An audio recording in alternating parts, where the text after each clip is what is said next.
요즘에 제 주변에 결혼식이 좀 많았습니다. 어제도 먼 친척의 결혼식이 있었고요. 이제 몇 주 후에 또 저희 집안에 또 한 결혼식이 있습니다. 그리고 제가 이제 양산으로 내려온 지 이제 2달째가 되었는데요. 이 2달 동안 저희 교회 성도님의 가정도 4가정이나 그렇게 결혼이 있었습니다. 그래서 이제 결혼식장을 자주 가게 되는데요. 저는 결혼식장에 갈 때마다 2건의 결혼식이 생각이 납니다. 그냥 결혼식장에 가면 그 결혼이 생각이 납니다. 물론 첫 번째는 저의 결혼식이죠. 이 말 안 하면 큰일 나죠. 그래서 저의 결혼식이 생각나고, 또 다른 결혼식은 한 청년의 결혼인데요. 이 청년은 이제 고등학생 시절부터 한 자매를 봤는데 첫눈에 반한 것입니다. 그러니까 저는 청년 때 만났는데 그때부터 이 자매가 자신의 이상형이었다고. 결코 변하지 않는 이상형. 그러면서 이 고등학생 시절부터 그 자매만을 바라보는 것입니다. 그래서 대학 생활, 또 군 생활, 군 제대 이후에 또 직장 생활을 하면서 결코 곁눈질하지 않고 그 자매만 일편단심으로 바라보는 그런 청년이었습니다. 제가 뭐 이렇게 청년 시절에 옆에서 지켜봐서 아는데요. 둘 사이에는 참 난간이 많았습니다. 또 반대도 많았고, 또 결정적으로 그 자매가 이 형제를 좋아하지 않았습니다. 관심도 없었습니다. 그냥 남자로 생각하지도 않았습니다. 그런데도 이 형제는 그 자매만을 바라보는 것입니다. 혹 이 자매가 다른 사람과 뭐 이렇게 만나고 교제하는 그런 상황 속에서도 이 형제는 곁눈질하지 않고 그 자매만을 바라보는 것입니다. 참 안타까웠습니다. 참 안쓰럽고, 한편으로는 참 뭐라고 할까, 좀 연민이라고 할까요? 좀 불쌍하기도 하고 그랬습니다. 자, 그런데 그 자매만 바라본 지 15년 만에 드디어 이 형제가 결혼을 합니다. 누구랑 결혼했을까요? 예? 그렇죠. 그래야 말이 되겠죠. 너무 반전을 기대하지 마시고 그 자매랑 결혼을 한 것입니다. 참 뭐라고 할까요? 이 형제가 정말 이쁘럽처럼 이야기했던 자신의 이상형, 그 이상형과 결국 결혼을 했고, 그 이상형과 함께 이제 남은 생을 함께하게 이제 되었는데요. 얼마나 이제 행복해하는 그 청년의 모습을 잊을 수가 없습니다. 여러분, 사람은 누구나 자신의 이상형이 있을 것입니다. 자신에게 만족을 주고 또 자신이 완벽하다고 생각하는 그런 이상형을 가지고 있을 것입니다. 우리 특별히 한국 남성들도 공통적인 이렇게 이상형이 있다고 합니다. 그 10대 남자들, 이제 어린 철이 없는 이 10대 한국 남자들의 공통적인 이상형은 예쁜 여자. 그렇죠. 그래서 뭐 예쁜 연예인을 이상형으로 이렇게 생각하고 그렇게 있습니다. 이제 20대쯤 되니까 이제 이상형이 바뀌는데, 그것은 섹시한 여자. 도대체 뭐가 섹시한지는 잘 모르겠는데, 아무튼 섹시한 여자를 20대 남성들은 일반적으로 이상형으로 꼽는다고 합니다. 이제 30대가 되면 좀 철이 들죠. 좀 현실적으로 바뀌죠. 그래서 이상형도 좀 바뀌는데, 30대가 되면 착한 여자, 정말 그런 것 같습니다. 이 착한 여자가 이상형이고, 이제 40대, 저도 40대인데요. 40대의 이상형을 보니까 참 저도 이게 공감이 되더라고요. 40대 우리 한국 남자들이 가지고 있는 이상형은 어떤 여잔가? 집안일을 안 시키는 여자. 와, 정말 와닿습니다. 집안일을 안 시키는 여자. 그리고 50대가 되면 제때 밥을 주는 여자. 60대는 집 밖으로 내쫓지 않는 여자. 이런 이상형의 글을 봤습니다. 사람은 누구나 이상형을 꿈꾸고 그런 이상형을 만나면 행복해합니다. 오늘 본문 속에 여러 사람들이 등장하는데요. 오늘 본문 참 유명한 본문이죠. 예수님께서 중풍병자를 고치신 사건인데요. 이 사건, 이 본문 속에도 우리가 좀 이상형으로 삼을 만한 사람들이 여러 명이 등장합니다. 먼저 오늘 본문을 보면 가장 먼저 우리 눈을 사로잡는 사람, 우리 눈에 딱 띄는 사람이 누구냐면 중풍병자의 친구들입니다. 이들은 자신의 문제도 아니고 자신이 아픈 것도 아닌데 뭐 친구라고 할 수 있죠. 어떻게 보면 뭐 가족일 수도 있고, 어떤 사람에게는 뭐 친척이 될 수도 있고, 친구가 될 수도 있고, 이웃이 될 수도 있고, 뭐 그런 사람들은 자신의 문제가 아님에도 불구하고 이렇게 수고하고 이렇게 헌신하고 있다는 것입니다.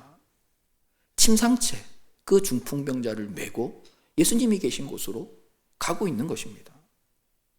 그리고 여러분, 상황이 도저히 들어갈 수 없는 상황이었죠. 그 집 안팎으로 사람들이 가득 몰려 있었기 때문에 도저히 이 침상을 메고 그곳으로 들어갈 수 없는 상황이었습니다. 그러나 그럼에도 불구하고 포기하지 않고 지붕으로 올라가서 그 지붕을 뜯어내고, 뜯는다는 표현이 조금 이상한데요. 아무튼 우리하고 좀 가옥 구조가 다르기 때문에 좀 젖혀내고 그 침상을 내렸던 것입니다. 정말 내가 아닌 타인을 위해서 이렇게 헌신할 수 있는 사람, 내 일처럼 이렇게 마음을 다할 수 있는 사람, 그리고 어떤 난관 앞에서도 포기하지 않는 사람, 참 괜찮은 사람 아닙니까? 자, 그런데 참 좋은 사람 같은데, 그런데 이들에게 여러분 믿음까지 있었다는 것입니다. 5절에 예수님은 이들의 믿음을 보셨다라고 말씀하십니다.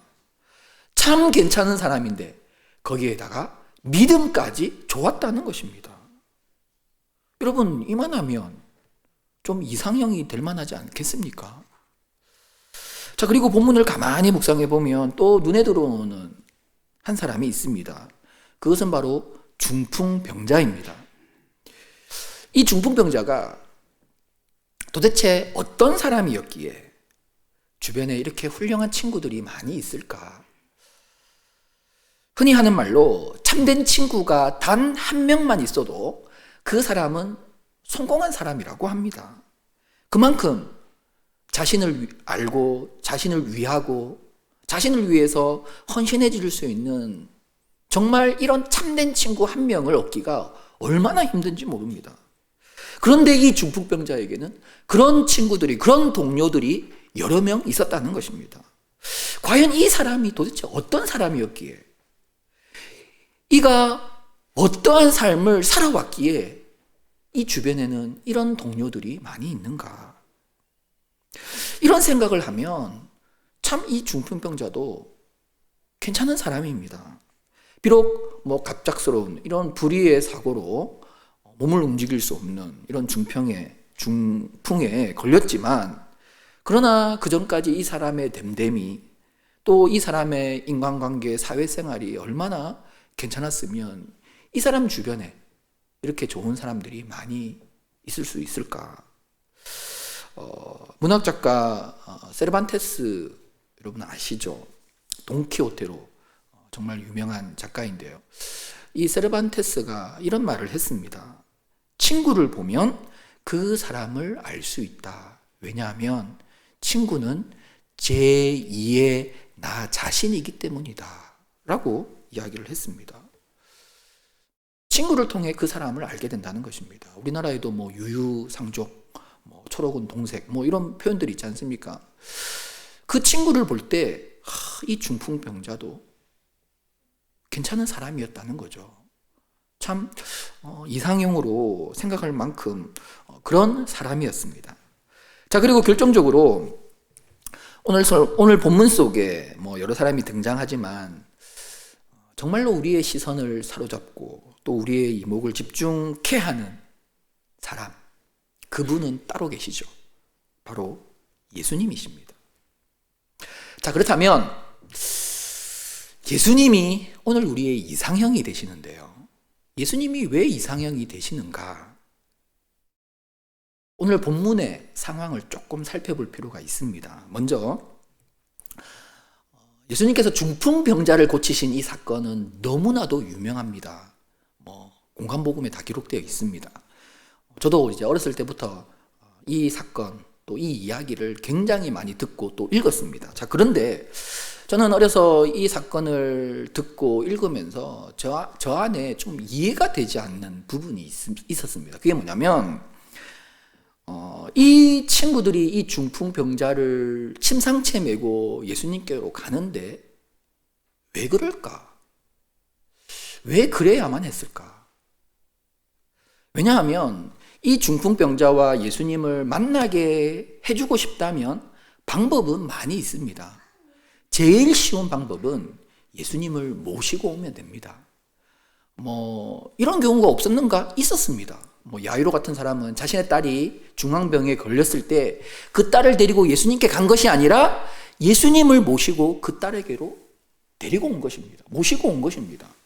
여러분, 그렇다면 이 친구들이 이런 열심을 있다면 예수님을 모시고 오면 되죠. 물불을 가리지 않고 이 내 친구가 그냥 예수님을 보쌈하듯이 그냥 들고 오는 한이 있더라도 예수님을 모시고 오면 되는데 왜 굳이 침상채 메고 가는가? 저는 이게 이해가 되지 않았습니다. 그리고 혹 순간적으로 잘못된 판단 속에서 침상채 메고 그렇게 힘들게 예수님이 계신 그 집으로 갔다라고 할 때 이제 사람이 많아서 들어갈 수가 없잖아요.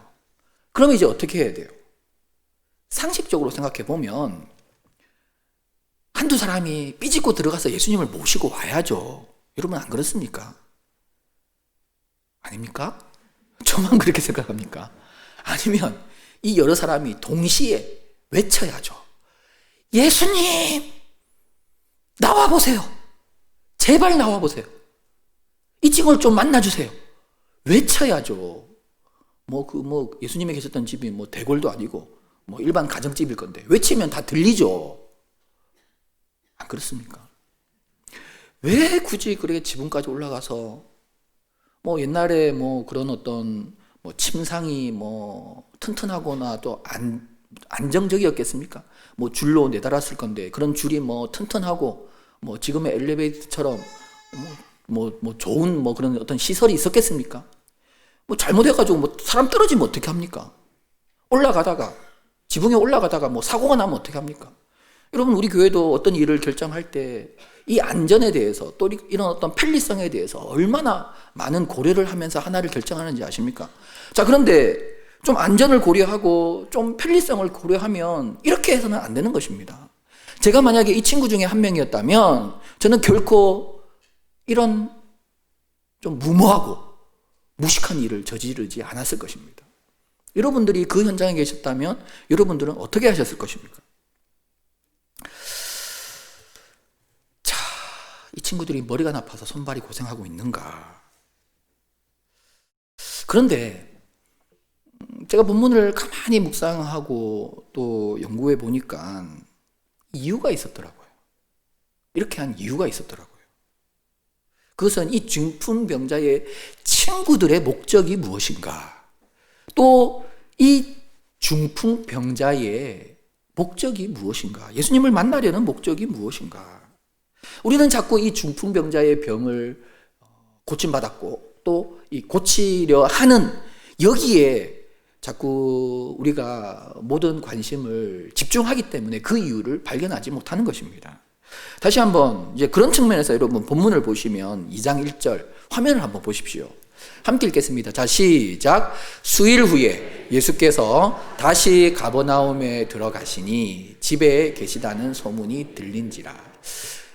이제 며칠 후에 예수님께서 다시 가버나움에 들어가셨고 다시 그 집에 들어가셨습니다. 계속해서 2절을 볼까요? 함께 읽겠습니다. 다시 시작. 많은 사람이 모여서 문 앞까지도 들어설 자리가 없게 되었는데 예수께서 그들에게 도를 말씀하시더니, 여러분 강조한 표현을 중심적으로 이 1, 2절을 바라보면 예수님께서 다시 가버나움 그 집으로 오셔서 다시 하나님의 도 말씀의 도 복음 하나님의 말씀을 전하셨다는 것입니다. 이 말은 앞서 이 친구들은 이전에 예수님께서 말씀을 전하시고 도를 가르치실 때에 그 말씀을 들었다는 것입니다. 예수님께서 말씀하시고 예수님께서 선포하시는 그 말씀 속에서 이 친구들은 그 말씀이 들릴 때 자신 속에서 자신도 모르게 힘이 솟아나는 것입니다. 그 말씀이 자신에게 위로를 주는 것입니다. 그 말씀이 나를 변화시키고 나를 새롭게 하는 것입니다. 그 말씀이 나의 심정을 뜨겁게 하고 그 말씀이 나를 행복하게 만드는 것입니다. 그러면서 그 말씀 속에서 그 영혼이 강건해짐을 느끼면서 이 친구들은 생각했습니다. 우리는 이렇게 멀쩡하게 걸어와서 예수님의 말씀을 듣는데 우리의 친구, 이 중풍병에 고생하는 이 친구는 이 예수님의 말씀을 들을 수 없지 않는가? 우리처럼 걸어서 이곳에 와서 예수님의 말씀을 들을 수 없지 않는가? 비록 몸은 그런 중병으로 힘들지만 그러나 이 친구가 우리처럼 와서 말씀을 들으면 그 말씀으로 이 친구가 힘을 얻지 않겠는가? 위로를 받지 않겠는가? 육신은 병으로 힘들어할지라도 그의 영혼은 새로워지지 않겠는가? 강건해지지 않겠는가?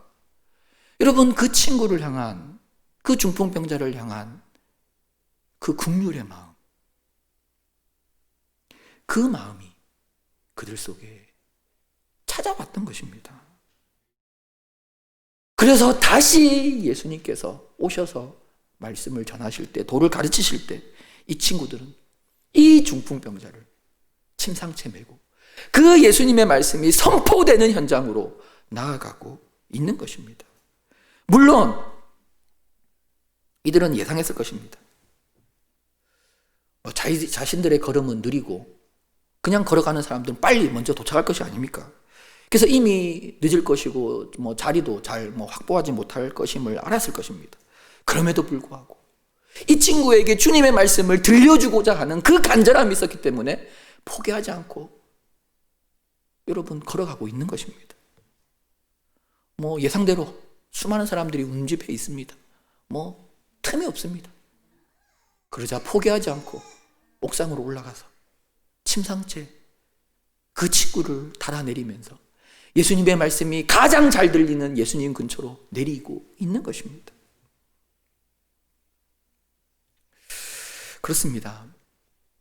이 친구들은 이 중풍병자에게 예수님의 말씀을 들려주기를 간절히 소원했다는 것입니다. 여러분 5절에 보시면 예수님께서 그들의 믿음을 보셨다 라고 하지 않습니까?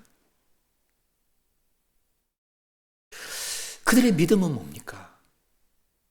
우리에게 말씀이 우리를 새롭게 했듯이 이 말씀이 이 친구 중풍병을 고통당하는 이 친구도 능히 새롭게 하고 이 친구에게 그 주님의 말씀이 위로를 주고 새 힘을 주고 그 친구에게 능력을 주고 소망을 준다라는 그 확신, 그 믿음이 이 친구에게 있었던 것입니다. 이 믿음으로, 이 확신으로 그들은 이 모든 수고를 아끼지 않고 있는 것입니다. 바로 그 믿음을 예수님은 보신 것입니다. 자, 그렇다면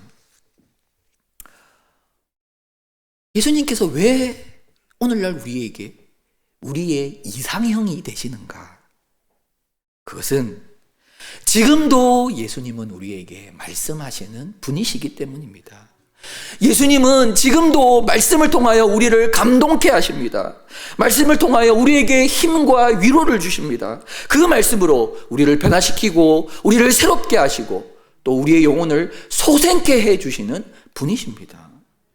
예수님은 말씀으로 우리에게 만족을 주시고 기쁨을 주시고 행복을 주시는 분이십니다. 희대의 배우이죠. 마릴린 먼로가 이런 말을 했습니다. 나는 한 여성이 지닐 수 있는 모든 것을 가졌습니다. 나는 젊습니다. 나는 아름답습니다. 나는 돈이 많습니다. 나는 사랑에 굶주리지 않습니다. 하루에도 수백 통의 팬레터를 받고 있습니다. 나는 건강하고 부족한 것이 아무것도 없습니다. 미래에도 나는 이렇게 살아갈 수 있습니다. 그런데 웬일일까요? 나는 이렇게 왜 공허하고 이렇게도 불행할까요? 이유 없는 방황, 그 당시 영화죠. 이유 없는 방황이라는 말이 있는데 나는 왜 이유 없이 불행할까요? 마를린 먼로가 이런 말을 했습니다. 여러분, 그녀의 이유 없는 불행은 사실은 이유가 있는 불행입니다. 그녀가 모든 것을 다 가졌지만 우리 인생의 참된 이상형이신, 우리에게 참된 만족을 주시고 행복을 주시는 그 예수님, 그 예수님의 말씀을 그녀는 소유하지 않았기 때문에 불행한 삶을 살아갈 수밖에 없었던 것입니다. 여러분, 이것은 개인뿐만이 아니라 공동체도 마찬가지입니다. 국가도 마찬가지입니다. 한 가지 예를 들면 독일이라는 나라가 있는데요. 독일이라는 나라는 교회 사이에서 아주 주목해 볼 만한 나라입니다. 사실 독일은 중세 전까지는 주목받지 못한 나라입니다. 로마 시대, 이 로마가 중심이 되었기 때문에 그 시대에는 변방에 있는 나라에 불과했습니다.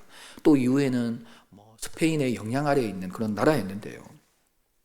그런데 이 독일에서 종교개혁이 일어나지 않습니까? 루터에 의해서 성경이 독일어로 번역이 되고 그 하나님의 말씀이 그 민족의 심령에 전해지고 뿌리내리게 되자 그 민족이 이 말씀을 깨닫게 되자 그들은 오직 믿음, 오직 그리스도, 오직 성경, 이 신앙 고백 아래 종교개혁을 일으킨 것입니다. 그리고 100년 후에, 종교개혁이 일어난 지 100년 후에 또 독일에서 경건주의 운동이 일어납니다. 종교개혁이 외적인, 제도적인, 교리적인 종교개혁이라고 하면 이 경건주의 운동은 삶의 개혁입니다. 우리 내면의 개혁입니다.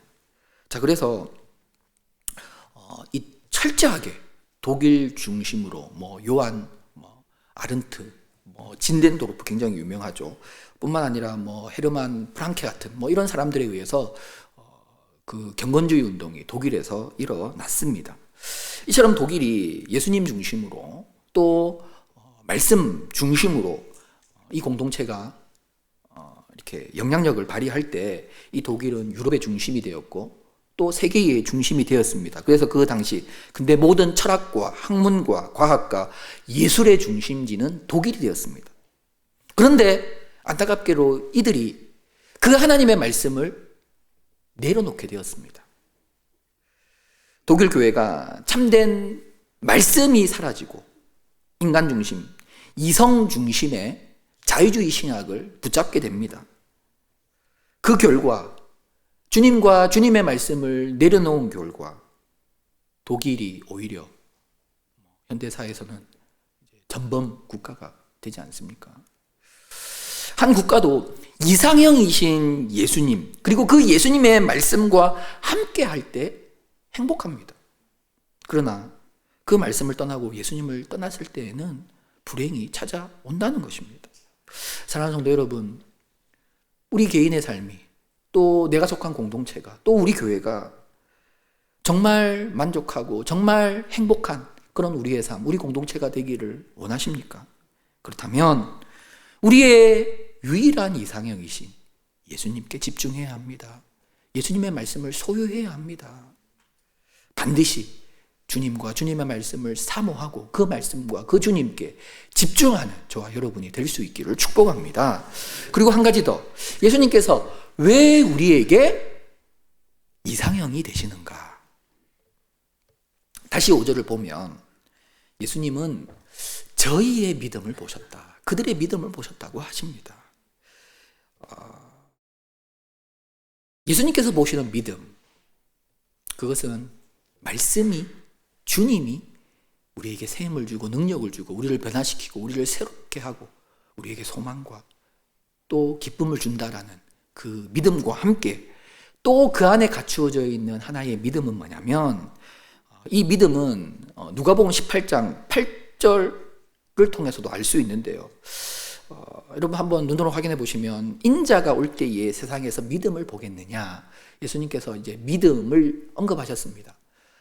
이 믿음이 없어진다고 하셨는데, 이 믿음이 바로 오늘 본문에서 나오는 믿음과 똑같은 것입니다. 이 누가복음 18장, 이것은 불의한 재판관과 과부의 비유 속에서 예수님께서 이 말씀을 하셨습니다. 다시 말해서 여기서 예수님께서 강조하시는 믿음은 이 불의한 재판관이 들어주든 들어주지도 않든 외칠 수 있는 이 과부의 행위를 말하는 것입니다. 밤낮 부르짖습니다. 좌절하지 않습니다. 포기하지 않습니다. 끝까지 부르짖는, 곧 포기하지 않는 믿음을 말하는 것입니다. 오늘 본문에 예수님께서 이 중풍병자의 친구들에게 또 믿음을 보셨다고 하셨는데, 이들이 또한 예수님께 보여준 모습은 이들이 포기하지 않는 모습이었습니다. 어떤 난관 앞에서도, 어떤 어려움 앞에서도 그들은 포기하지 않고 기어이 이 친구 중풍병자를 예수님 앞으로 인도했던 것입니다.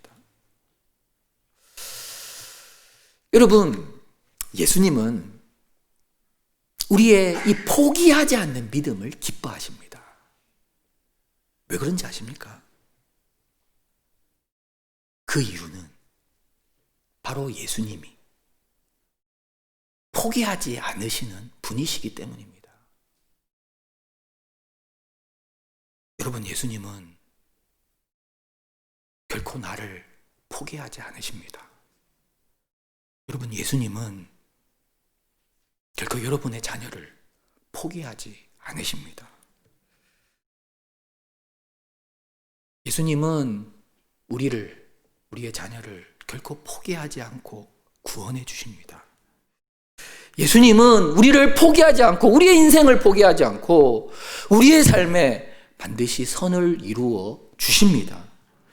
결코 우리를 포기하지 않고, 우리의 자녀를 포기하지 않고 결국 그 넓은 품에 우리와 우리의 자녀를 안아 주십니다.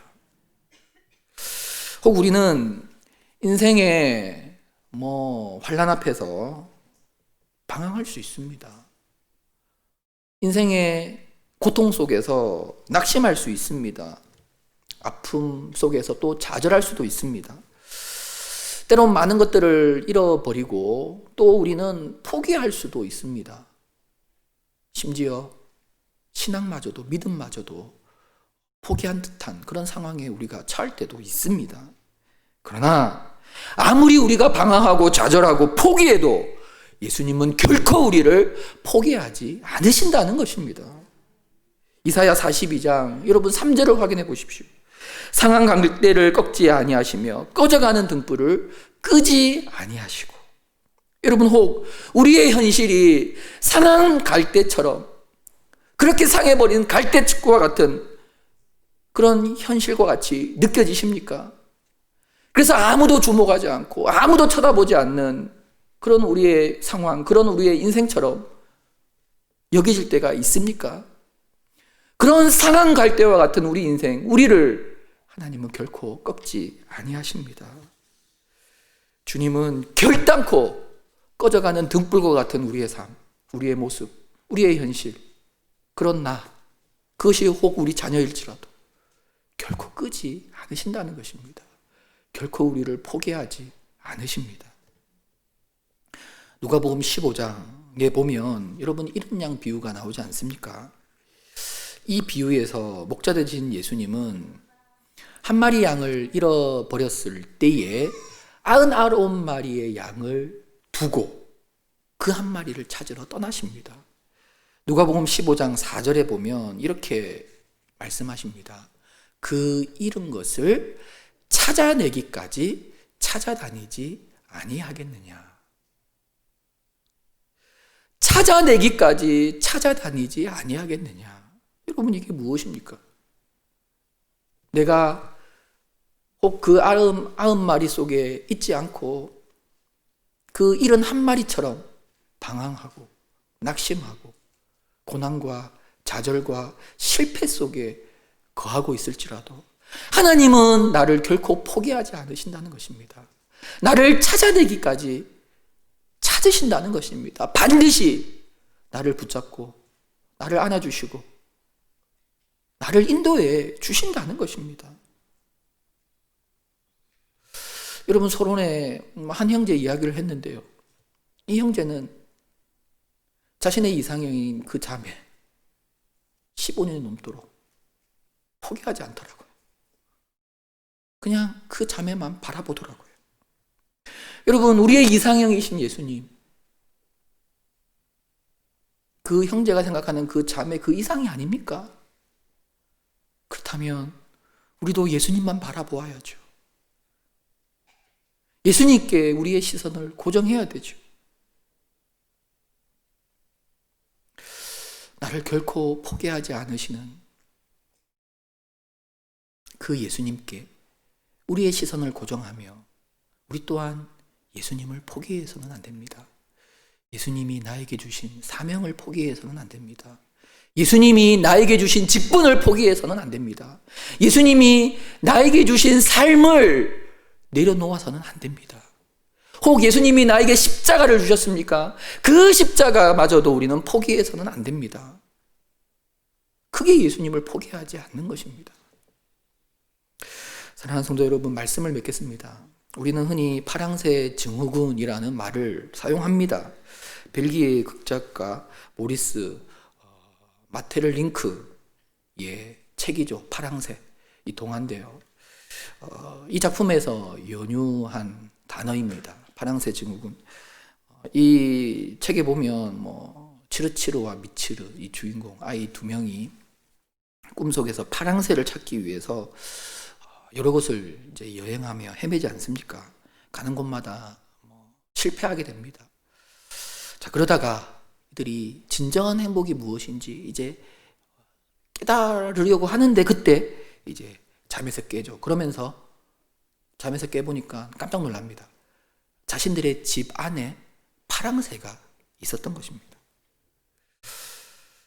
이 이야기 속에서 이 치르치르와 미치르가 자신의 이상, 어떻게 보면 이상형을, 행복을 찾고자 이제 먼 곳을 헤매듯이, 여러분, 우리도 우리의 이상형을 찾고자, 우리의 행복을 찾고자 너무 멀리서 헤매고 있지는 않습니까?